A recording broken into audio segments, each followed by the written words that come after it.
Hello, welcome to all.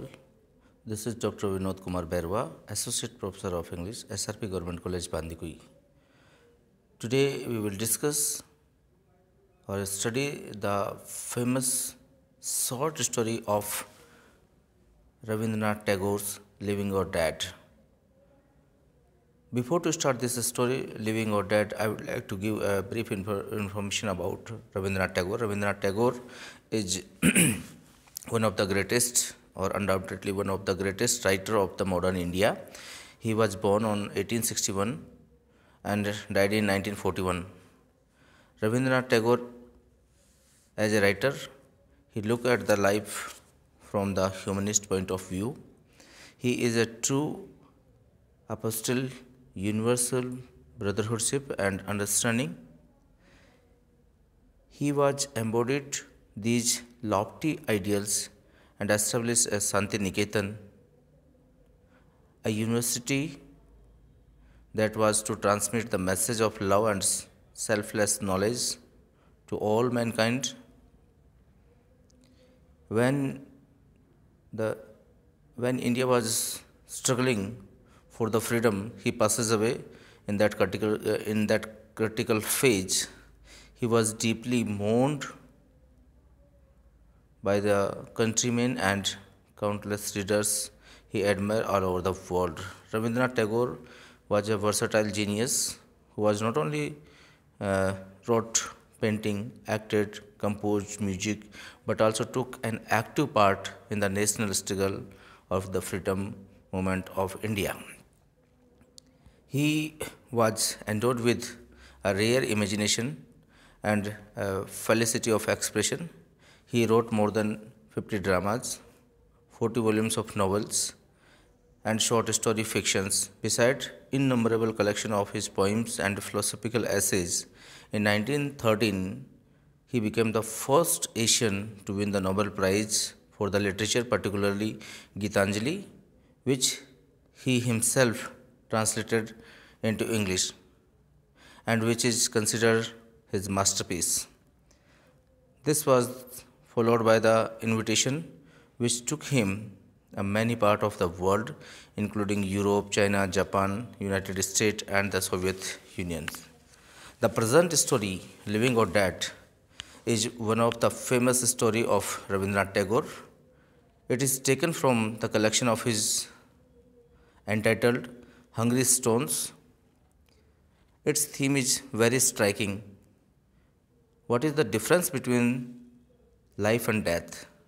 The author writes, he quotes, by dying Kadambini had given the proof that she was not dead, unquote. The story has also a satiric touch. It is a mild satire on conventional social values.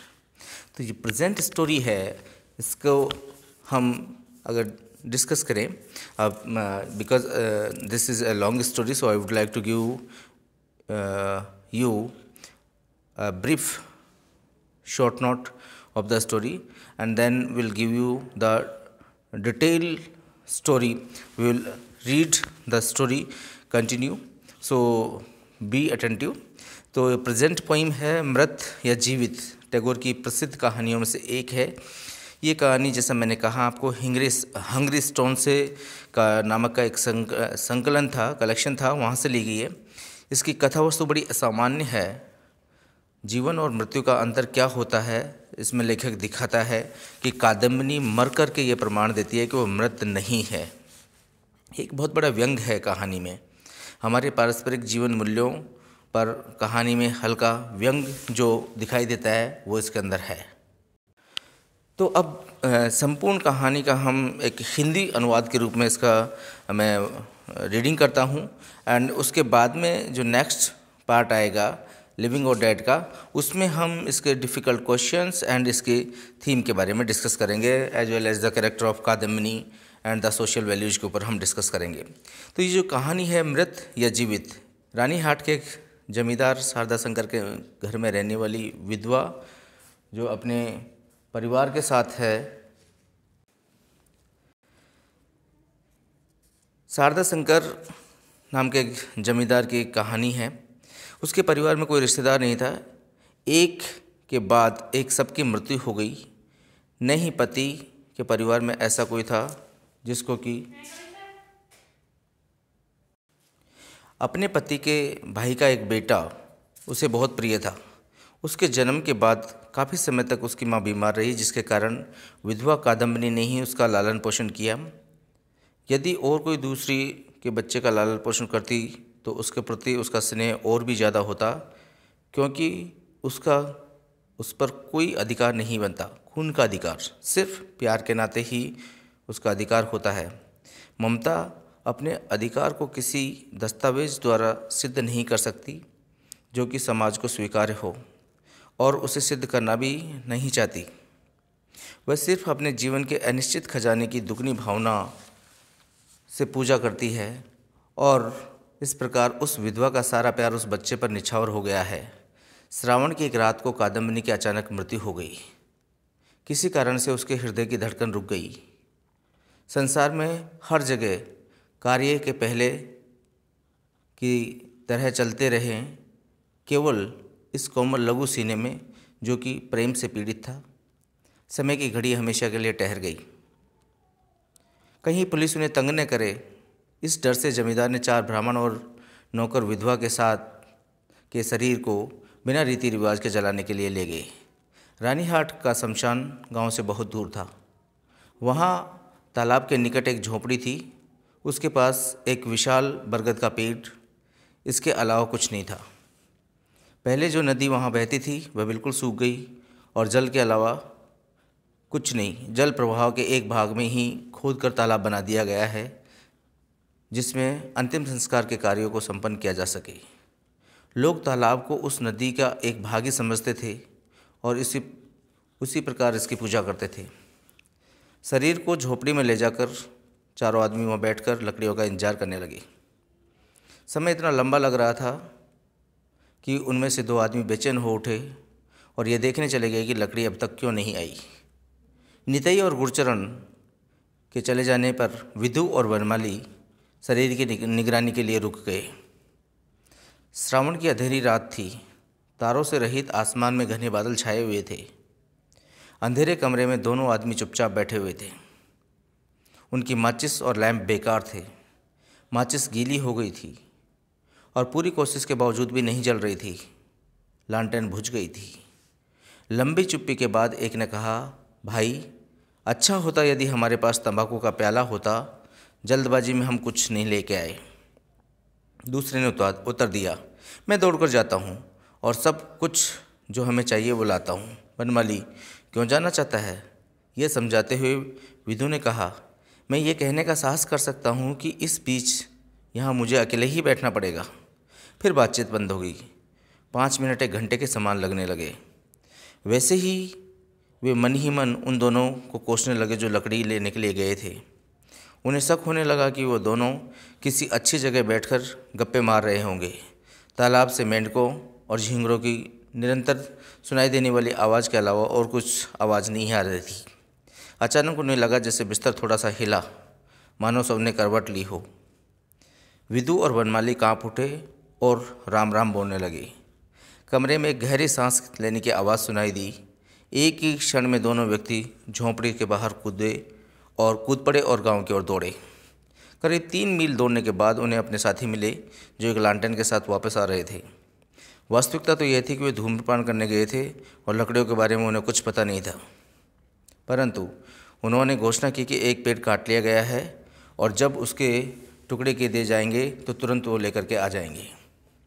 तब विधु और वनमाली ने उन्हें बताया कि झोंपड़ी में क्या हुआ। नितई और गुरचरण ने उनकी कहानी का मजाक उड़ाया और काम छोड़ आने के लिए गुस्से में गाली दी। बिना देर किए चारों झोपड़ी की ओर लौट आए। जैसे ही वे अंदर घुसे उन्होंने देखा कि शरीर वहाँ से जा चुका था। वहाँ केवल एक खाली बिस्तर था। उन्होंने एक दूसरे की ओर घूरा। क्या कोई गिद्धड़ उसे ले जा सकता था? परंतु कहीं भी कोई कपड़े का टुकड़ा नहीं था।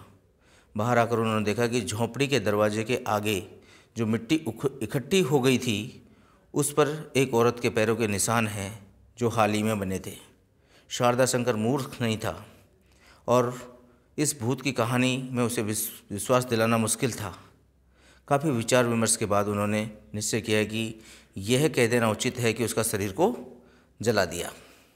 सुबह के वक्त जब आदमी लकड़ी लेकर आए तो उन्होंने कह दिया कि उन्होंने बहुत देर कर दी, इस कारण झोपड़ी में जो थोड़ी लकड़ी थी उसी से दाह संस्कार कर दिया गया।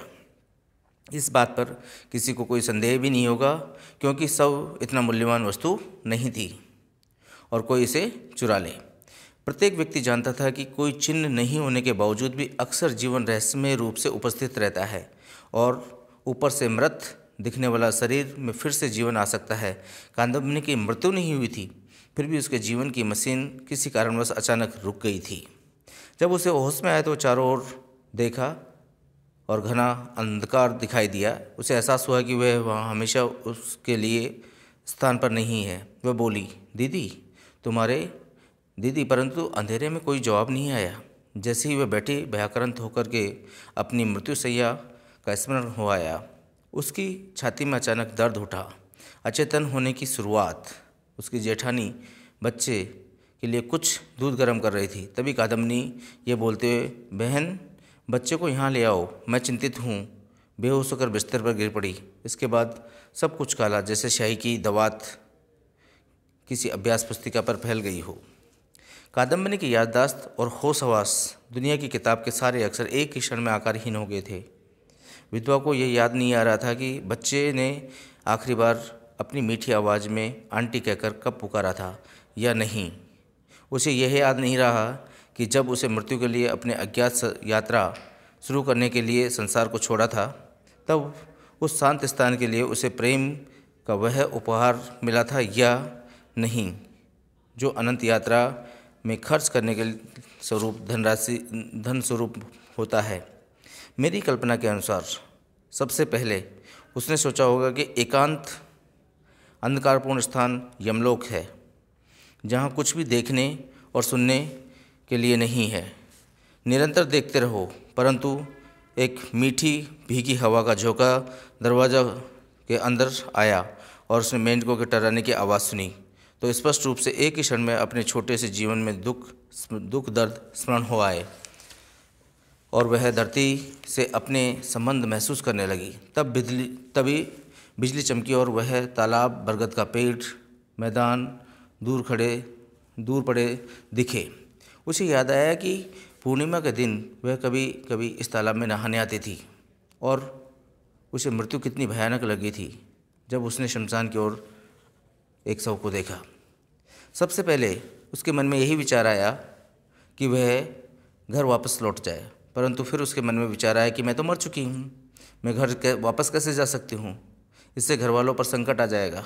मैं जीवित लोगों के साम्राज्य को छोड़ चुकी हूँ, मैं स्वयं अपना भूत हूँ। उसने सोचा कि यदि ऐसा नहीं है तो वो शारदा शंकर को सुरक्षित पहरे युक्त जनाना से बाहर कैसे निकलती और आधी रात इतनी दूर शमशान में कैसे आ पहुँचती। इसके अलावा यदि उसके दाह संस्कार की क्रिया संपन्न नहीं होती तो वे लोग कहाँ चले गए जो उसे जलाने के लिए आए थे। शारदा शंकर के मकान में चमचमाते प्रकाश में उसने अपने अंतिम क्षण को याद किया और अब अपने एकांत को दूर अंधकारपूर्ण शमशान में पाया। निश्चय ही वह इस धरती के समाज की समस्या नहीं है, निश्चय ही वह एक भयावह जीव है, अपशकुन है, स्वयं अपना भूत है। यह विचार आता ही वे सारे बंधन टूट गए जिनसे वो बंधे हुए थे। उसे महसूस हुआ उसमें चमत्कारिक शक्ति है, असीमित स्वतंत्रता है। जो करना चाहे वह कर सकती है, जहाँ जाना चाहे वहाँ जा सकती है। इस एक नए विचार की प्रेरणा से पागल होकर वह झोपड़ी से हवा के झोंके के समान दौड़ पड़ी और शमशान में खड़ी हो गई। उसमें तनिक भी भय लज्जा नहीं रही, परंतु जैसे जैसे वह आगे चलती गई उसके पैर थक गए और शरीर में कमजोरी आने लगी। मैदान अनंत फैला हुआ था, इधर उधर धान का खेत थे। कभी कभी वह पाती थी कि वह घुटने तक गहरे पानी में खड़ी हुई है।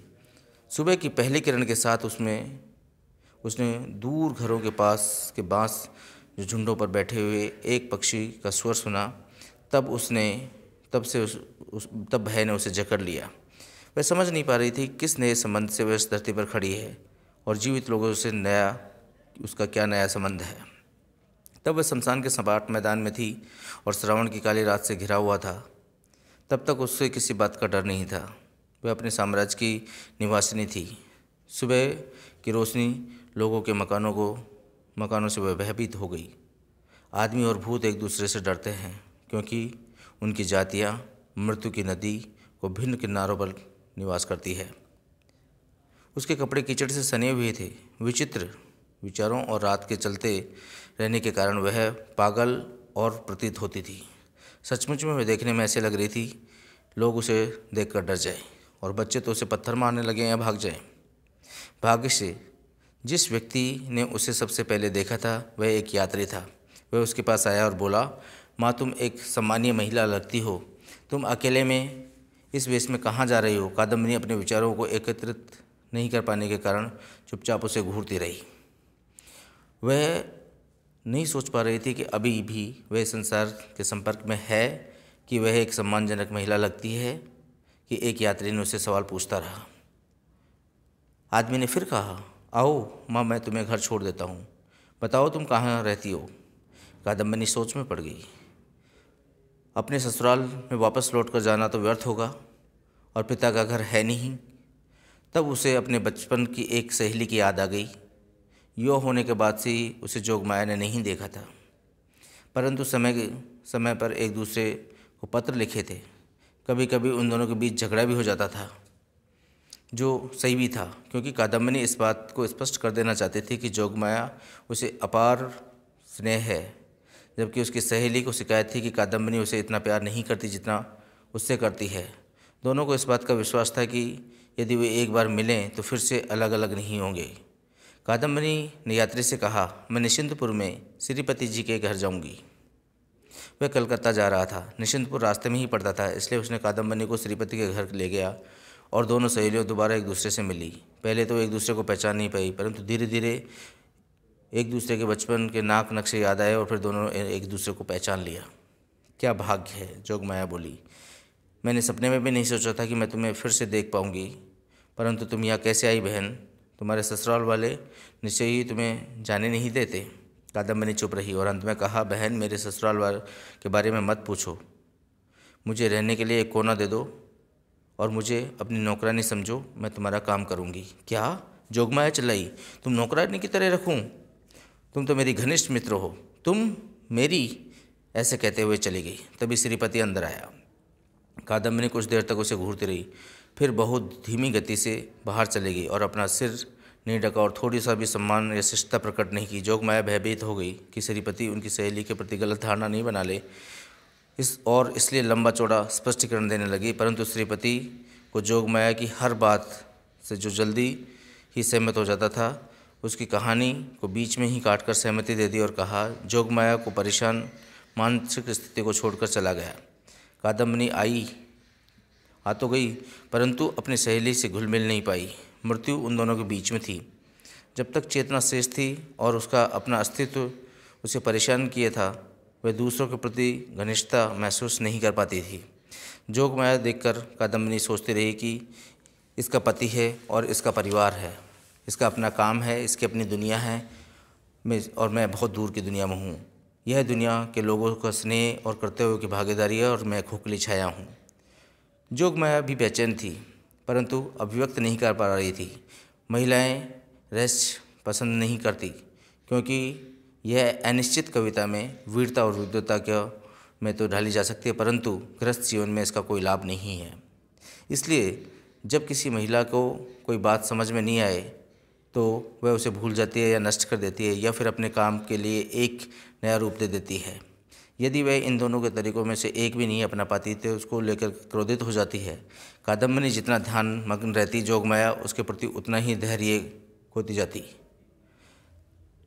वह सोचती कि क्या कष्ट उसके मन पर बोझ बना हुआ है। फिर एक नया खतरा खड़ा हुआ। कादम्बिनी स्वयं डरती थी, परंतु स्वयं से तो नहीं भाग सकती थी।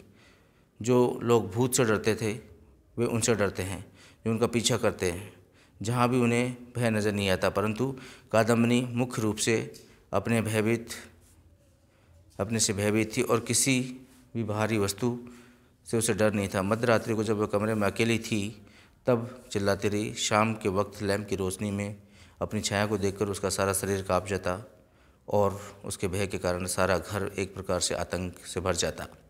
नौकरों और जोगमाया ने जो भूत देखना शुरू किया, अर्धरात्रि को कादम्बिनी अपने शयन कक्ष से रोती हुई आई और जोगमाया के दरवाजे पर सिसकने लगी, बहन बहन मुझे अपने पैरों में पड़ी रहने दो, मुझे अकेला मत छोड़ो। कादम्बिनी जितनी भयभीत हुई उससे उतना ही गुस्सा भी आया। उससे अच्छा लगता था कि कादम्बिनी को उसी क्षण के लिए निकाल देती। अच्छे स्वभाव वाले श्रीपति के प्रयत्नों के बावजूद मेहमान को शांत करने में सफल हुए और कुछ समय दरवाजे के पास वाले कमरे में भेज दिया। अगले दिन जोगमाया ने श्रीपति को अपने कमरे में आने के लिए बुलाया और एक अप्रत्याशित था उसे भला बुरा कहने लगी। तुम अपने आप को मर्द कहते हो, एक औरत ससुराल से भाग कर आती है और तुम्हारे यहाँ रहने लगती है। 1 महीने गुजर गया, तुमने संकेत भी नहीं दिया उसे चले जाना चाहिए, और नहीं तुमने थोड़ा सा विरोध किया। यदि तुम कुछ स्पष्टीकरण दे सको तो मैं इसके बारे में समझूंगी। तुम सभी आदमी एक जैसे होते हो। पुरुष जाति की सभी महिलाओं के प्रति स्वाभाविक रूप से उदार होता है, जिसके उसके स्वयं की महिलाएं उसे दोषी ठहराती है। श्रीपति जोगमाया के शरीर को छूकर कसम खाता है और विवश होकर सुंदर कादम्बिनी के प्रति उसकी सहानुभूति उतनी नहीं जितनी होनी चाहिए, परंतु वह अपने व्यवहार से इस बात को सिद्ध कर देता है। उसने सोचा कि एकाकी विधवा के प्रति उसके ससुराल वालों ने घृणित व्यवहार किया होगा और ज़्यादा समय तक सहन नहीं कर सकी होगी, और इसके कारण वो शरण में यहाँ पर चली आई।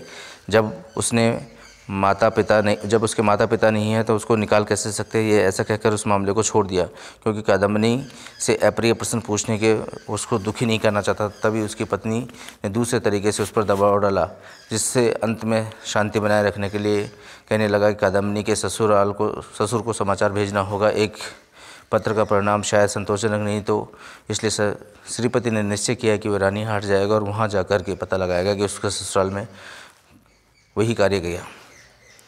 इस तरह श्रीपति रानीहाट चला गया और जोगमाया अपनी तरफ से कादम्बिनी से बोली, सहेली तुम्हारा यहाँ रहना उचित नहीं लगता, लोग क्या कहेंगे। कादम्बिनी ने जोगमाया की तरफ देखा और कहा, लोगों से मुझे क्या मतलब। जोगमाया आश्चर्यचकित रह गई। फिर वह तीखे स्वर में बोली, तुम्हें लोगों से कोई मतलब नहीं, परंतु हमें तो है। दूसरों के घर में औरत का अपने घर में रखने से हम लोग क्या सफाई देंगे। कादम्बिनी बोली, मेरा ससुराल कहाँ है, सत्यानाश हो जाए। जोगमाया ने सोचा, और यह अभागी औरत आगे क्या कहेगी। बहुत धीरे धीरे कादम्बिनी बोली, मुझे तुमसे क्या लेना, क्या मैं इस धरती की हूँ। तुम हंसती हो, रोती हो, प्यार करती हो, कोई अपनों को पकड़े हैं, मैं तो मात्र दर्शक हूँ। तुम मनुष्य हो, मैं एक छाया हूँ। मुझे समझ में नहीं आता कि भगवान ने तुम्हारी इस दुनिया में मुझे क्यों रखा है। उसकी शक्ल और बात इतनी पवित्र थी या इतनी विचित्र थी कि जोगमाया उसके कथन का कुछ अंश समझ पाई, पूरा नहीं। न तो वह बात को ही समाप्त कर पाई और न ही प्रश्न करने के बारे में समर्थ थी, इसलिए उसके विचारों में डूबी और वो वहाँ से चली गई। रात के करीब 10 बजे थे। श्रीपति रानीहाट से वापस आए। धरती मूसलाधार बारिश में डूबी हुई थी। ऐसा लग रहा था कि मानो बारिश कभी थमेगी नहीं, रात का अंत कभी होगा नहीं। जोगमाया ने पूछा, क्या हुआ। मुझे अभी कुछ नहीं कहना, यह कहकर श्रीपति ने कपड़े बदले और फिर खाना खाने बैठ गए। भोजन करने के बाद वो धूम्रपान करने लगा। उसके दिमाग में उलझन थी। उसकी पत्नी कुछ देर तक उत्सुकता को दबाती रही। फिर उसने बिस्तर पाई और पूछा कि तुमने क्या सुना। यही कि निश्चय ही तुमसे गलती हुई है। जोगमाया चिढ़ गई।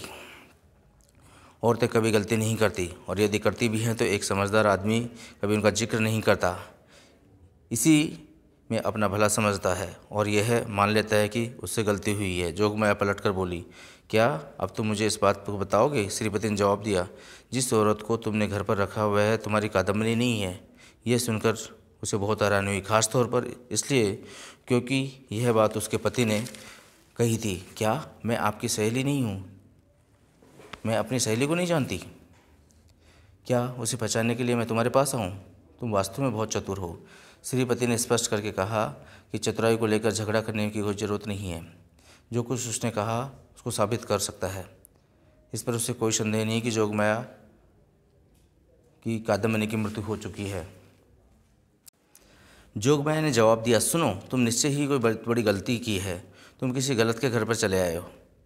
जो उसने कहा वो तुम ठीक से समझ नहीं पाए। तुम्हें किसने कहा था कि तुम ही वहाँ जाओ, एक चिट्ठी लिख देते और सारी बात पता चल जाती। जब पत्नी को विश्वास नहीं किया तब उसने कार्य को सही प्रकार से किया तो श्रीपति को चोट पहुंची।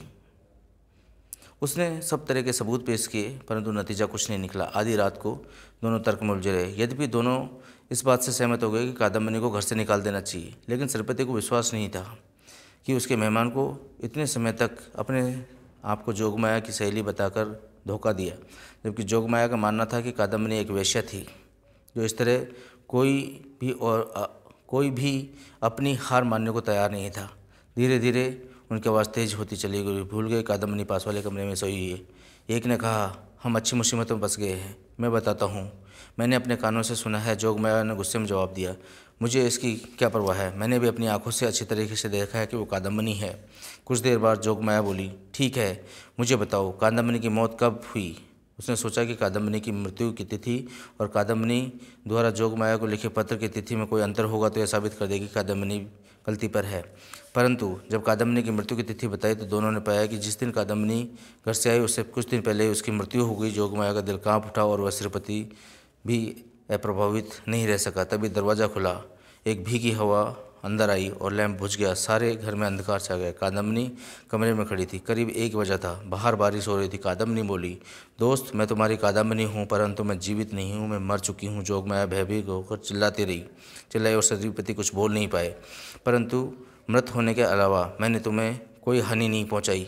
यदि जीवित लोग के बीच मेरा कोई स्थान नहीं है तो मृत लोगों के बीच में भी नहीं है। ओ, मैं कहाँ जाऊँ।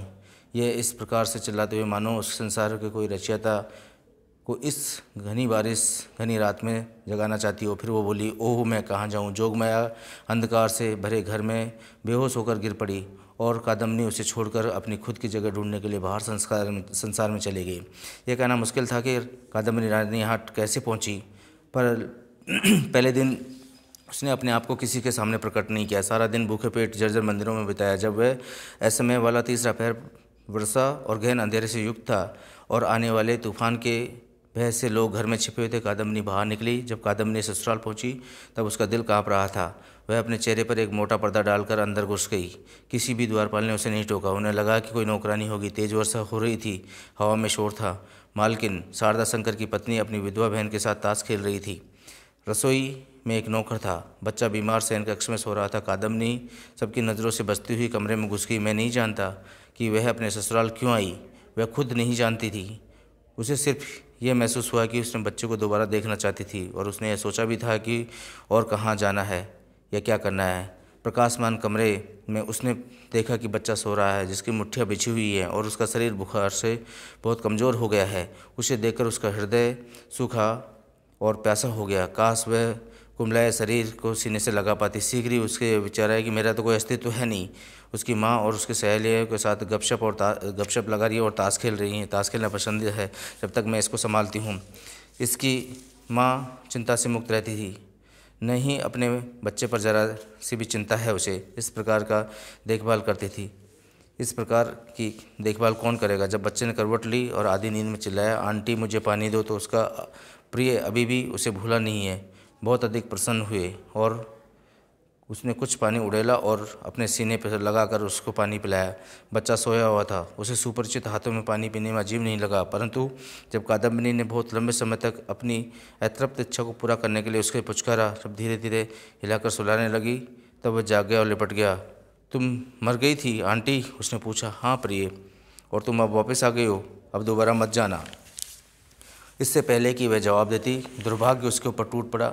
नौकरानी जो साबूदाने का प्याला लिए आ रही थी, वो प्याला गिरा दिया और उस पर गिर पड़ा। टूटने की आवाज़ सुनकर मालकिन अपने ताश के पत्ते छोड़कर कमरे में आ गई। वह एक लकड़ी के खंभे के समान खड़ी रही। न तो उस भागने का समर्थ था और न ही बोलने का। यह सब देख कर के बच्चा भी भयभीत हो गया। रोते हुए बोला, आंटी चले जाओ, आंटी। वह बोला, चली जाओ। अब जाकर कादम्बिनी को समझ में आया कि वो मरी नहीं है। वही पुराना कमरा, वही पुरानी चीज़ें, वही बच्चा, वैसा ही प्यार, सब कुछ जीवित अवस्था में उसके सामने था। उन चीज़ों को में और अपने आप को में कोई अंतर नज़र नहीं आ रहा था।